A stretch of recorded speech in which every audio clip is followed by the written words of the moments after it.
easier track, except for Chinese. Alright, so every child offers the same, and needs to adhere to the same standards of expectations. Alright, Chinese is something that we recognize that some kids may be away or abroad for too long, and therefore when they come to secondary one, it's the first time they are exposed to Chinese, so we make a concession with them. Alright. Okay, so science. Alright, so going on to Sec 3 and 4, so the balancing of subjects. Just to give you a context as to what international schools here in Hong Kong do if they offer the IGCSE, they will require English, Chinese, World Lit compulsory, math is compulsory, and they like to offer triple science. For some reason, there's this fixation among Hong Kongers about offering biology, physics, and chemistry. Okay, our philosophy is a bit different. We say that at least one, most students will offer two. We're not going to force it to be three. Alright, but we insist another humanities subjects. That means on top of World Lit, you must do either history, geography, or global perspectives. Yes. On the prior slide, you said there were no easier tracks. Back to your introduction, you said that there's no string. You have to, every student is accepted. So how do you meet the needs of a range of students when there is no easier track? We have been lucky so far. Although it's no easier track, the students we have got so far are they're not that wide in the subject. There's still room for teacher to differentiation within the classroom of 25. Alright. Going forward, we do see a great proportion of students with special needs and learning needs whom we have to admit because they're Singaporeans. That presents a challenge. We were talking about whether there's a need for them to do English as a second language, to draw them out of classes. Currently, we have not done that yet, at least in the secondary level. In the primary school, they are drawn out from the classes, okay, but the same examinations apply to them. So the teaching may be different, but the same expectations for exams, right, we should have at the end of each year, applies to these children as well. How many are identified as special needs? Do you have a number? In secondary one this year, probably I think 10, about close to 100, 10%. Okay. Either special needs or ESL. Right? We lump them as students who can't really cope well with the curriculum. Yes. Just for clarity, can somebody explain to me what streaming is and what? Sorry. Yeah, allow for streaming and there's another term. No easier track. What are those things? Streaming refers to, at least in Singapore, for the national exams. Then, based on the performance of the exam, you go to different tracks. Right, here we have exams, but the exam does not determine which track at all because there's no track to except for Chinese. Would that be analogous to what we call placement?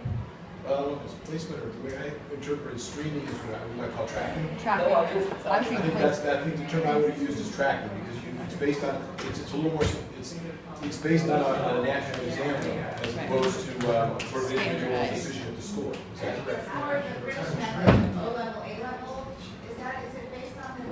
Okay, let me just introduce Mrs. Xiao Chu Wei, our Dean of Secondary first. Alright, so you want to introduce a bit about yourself. What are you doing now for PhD? Oh, PhD? I'm doing my PhD now in the Hong Kong, University of Hong Kong, Chung Hui Mani, and doing on Chinese linguistics, students' language development. Yeah. Welcome to SIS. Okay, coming back to the question about the British curriculum, they sometimes apply what they call sets. So depending on how you perform in school exams, for mathematics particularly, you are placed in the top set or a regular set. So a student in the top set would offer a totally different curriculum in math compared to a student in the regular set. Alright, I hear that applied to math here in Hong Kong. I haven't heard that applied to other subjects. Okay, so we talk about track. I think that's what you need here in the British context. Okay. But O-level, A-level is actually analogous to IGCSE and IB. A-level is just prior to university. Right, so now I think the interesting part is this. I think that stands us out from other incentives in Hong Kong. We do not take the easy way out. We say that if a child can cope, it's not if a child has come through us in primary section, they should be able to speak some Chinese, they should offer first language Chinese. Alright? So unlike other international schools where a lot of students will offer Mandarin Chinese, which is the easiest subject, we insist that all children must go through first language Chinese. They can take the easier exam in secondary 3, but come secondary 4, they must do the tougher one. Alright? I think that's an insistence on us as our philosophy is the child must stretch himself or herself according to his or her ability. No easy way out, at least for Chinese. Alright? Same applies to additional math. And these two subjects we also see as useful when they go into IB. So again, that backward planning. Okay, whatever that's useful for the child, for the end point, which to us is IB, we will insist on that even in the secondary years prior to that.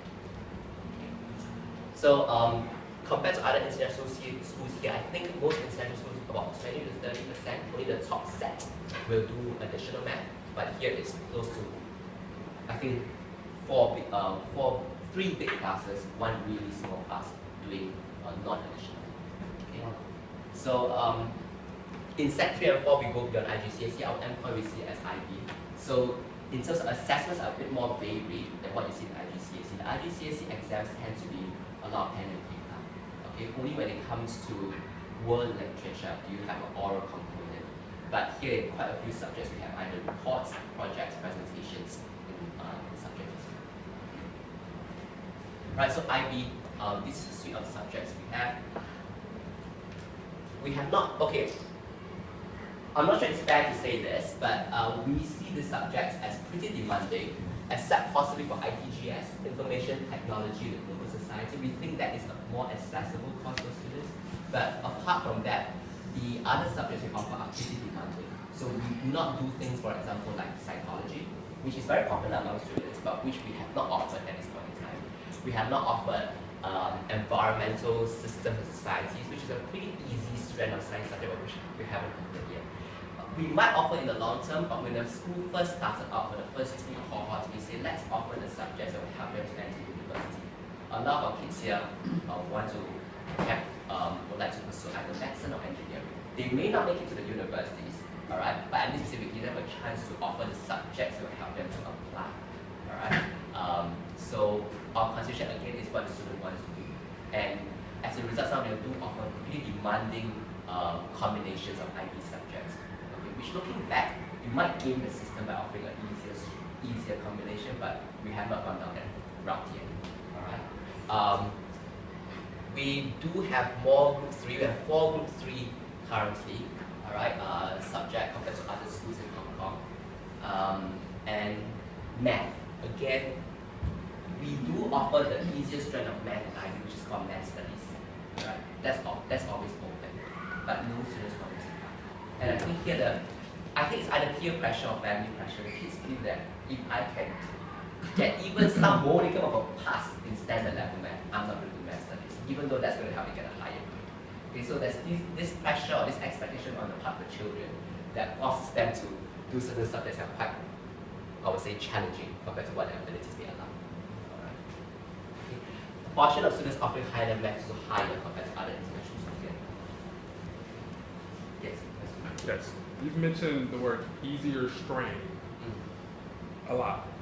Yeah. What is that? How do you define that? Because versus a hard strain, like what is the difference between something hard and easy?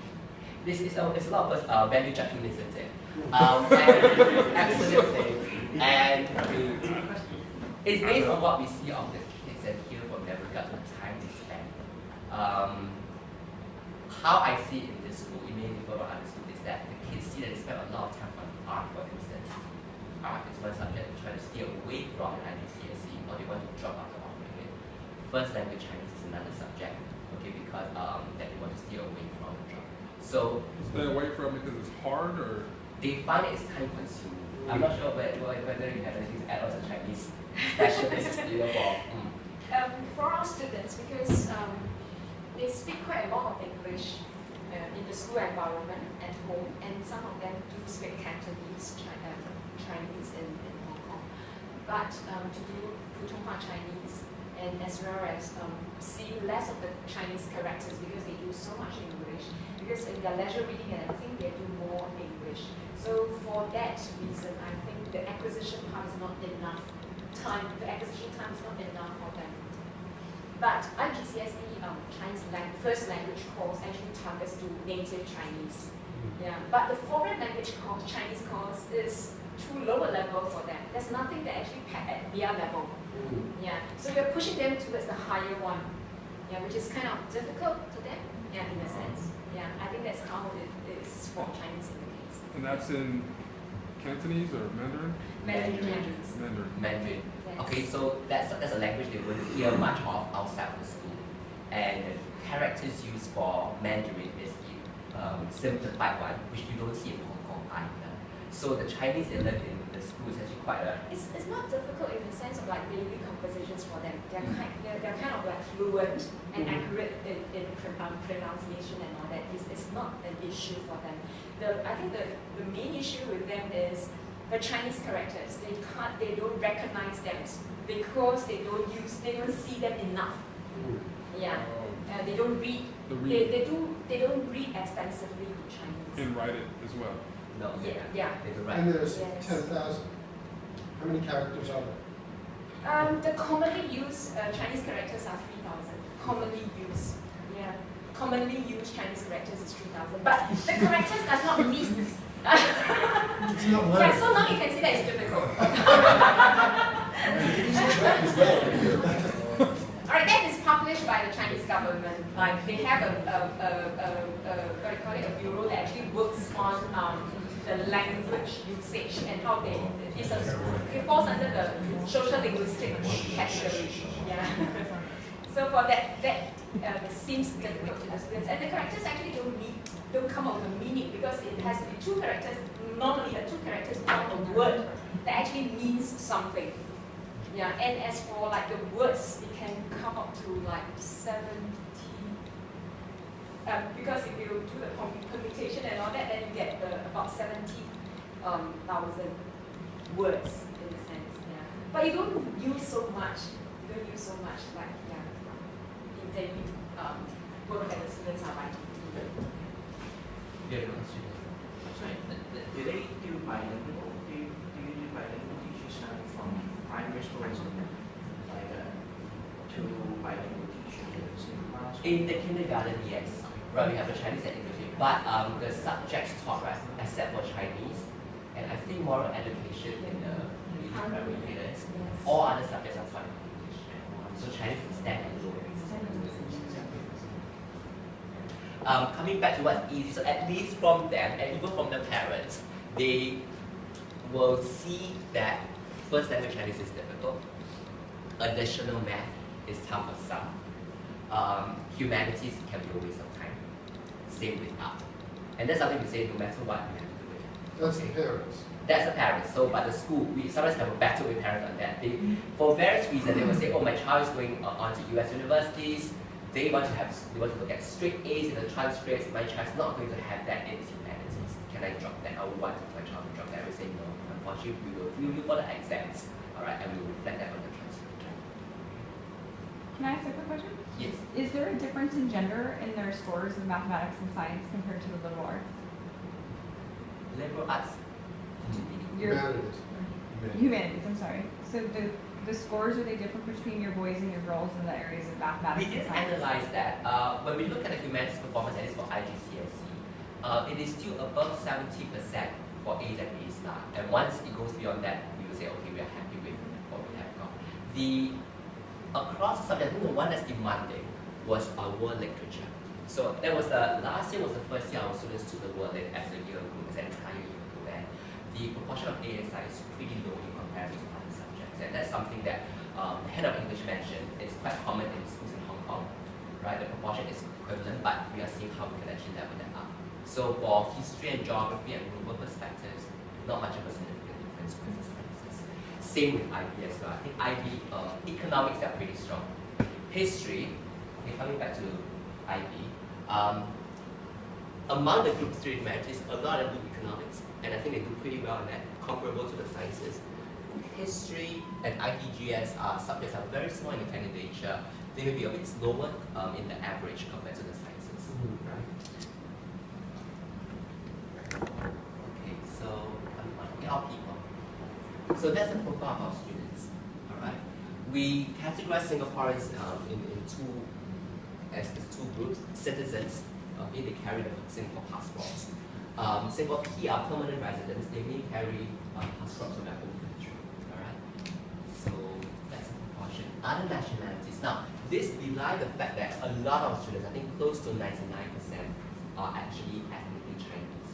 All right. So they may